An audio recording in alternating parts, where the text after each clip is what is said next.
Toshkentda O'zbekiston ish beruvchilar assotsiatsiyasi tomonidan kambag'allikni qisqartirish va barqaror rivojlanishga qaratilgan xalqaro konferensiya bo'lib o'tdi. Unda mahalliy va xalqaro mutaxassislar, ekspertlar, davlat organlari, tadqiqot institutlari va jamoat tashkilotlari vakillari ishtirok etdi. Tafsilotlar hozirgi lavhamizda. Barqaror rivojlanish yo'li, innovatsiyalar va kambag'allikni qisqartirish uchun hamkorlik mavzusidagi anjuman davlat tashkilotlari, biznes vakillari va xalqaro hamkorlarni birlashtirdi. Mazkur anjuman kambag'allikka qarshi kurashish, bandlikni oshirish va inson kapitalini rivojlantirishga qaratilgan qo'shma yechimlarni ishlab chiqish maqsadida tashkil etildi. Konferensiya doirasida panel munozaralari, amaliy mashg'ulotlar orqali dolzarb masalalar muhokama qilindi. Xususan, yoshlarni mehnat bozoriga integratsiyasi, mintaqaviy rivojlanish, korporativ mas'uliyat va ta'lim tashabbuslari muhokamalar markazida bo'ldi. Bugun biz O'zbekiston barqaror rivojlanish maqsadlariga erishishda 16 ta maqsadni qabul qilgan bo'lsa, buni eng birinchisi kambag'allikdan chiqarish. 3 ta plenar sessiyada bugungi tadbir tashkil etilgan bo'lsa, qanday qilib biz inson resurslaridan, inson kapitalidan unumli foydalanishimiz kerak.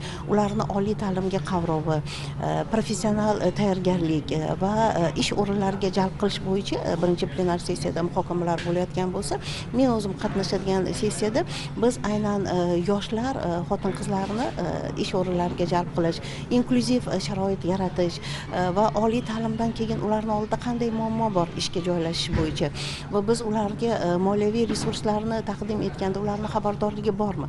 Demak, biz ham yoshlarimizni, ham ayollarimizni nafaqat huquqiy savodxonlik, balki moliyaviy savodxonligini oshirish bo'yicha ham keng muhokamalar olib boramiz. Muhokamalarda nafaqat O'zbekiston tajribasi, balki bu yerda qatnashayotgan mintaqamiz vakillarining tajribasi bilan ham o'rtoqlashamiz va buni yakunida tavsiyalar ishlab chiqiladi. Bu tavsiyalar bugungi tadbirda ishtirok etayotgan vazirliklarga ham, hukumat vakillariga ham tarqatiladi va men o'ylayman, bugungi tadbir yakunlaridagi tavsiyalar aynan yoshlarimizni, xotin-qizlarimizni inklyuziv, barqaror ish o'rinlarini yaratishga jalb qilishda o'zini yaxshi samarasini beradi.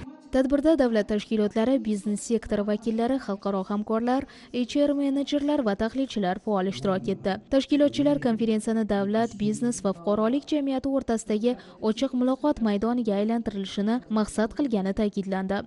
Mana shu xalqaro anjumanda mana bugun standart ko'rinishdan nostandart ko'rinish, ya'ni aylana stol-stullar ko'rinishida biz fasilitasion sessiyalar qilmoqdamiz, ya'ni ekspertlarning chiqishi, ekspertlarning o'zini fikrlari va shu doirasida o'sha guruhlarga bo'lingan holda tadbirga kelgan ishtirokchi ekspertlar o'zini fikrini qog'ozga tushirishib va uni bir kommunike ko'rinishida biz davlat va tashkilotlarga taklif asosida kiritmoqchimiz. Nimagaki, kelgusida qabul qilinadigan qonunlar, qarorlar, aynan inson kapitaliga, inklyuziv ishlarni tashkil etish bo'yicha, umuman munosib ish sharoitlari deganda faqat muomalaga, mehnatga loyiqatli insonlar emas, balki imkoniyat cheklangan insonlar ham bor. Ularni bugungi kundagi jamiyatga adaptatsiyasi, moslashuvi, jamiyatda to'laqonli o'zini his qilishi va shu orqali ularga ham munosib sharoitlarni yaratib berish bo'yicha mana shu bugungi anjuman juda katta bir maydon vazifasini o'tab beradi.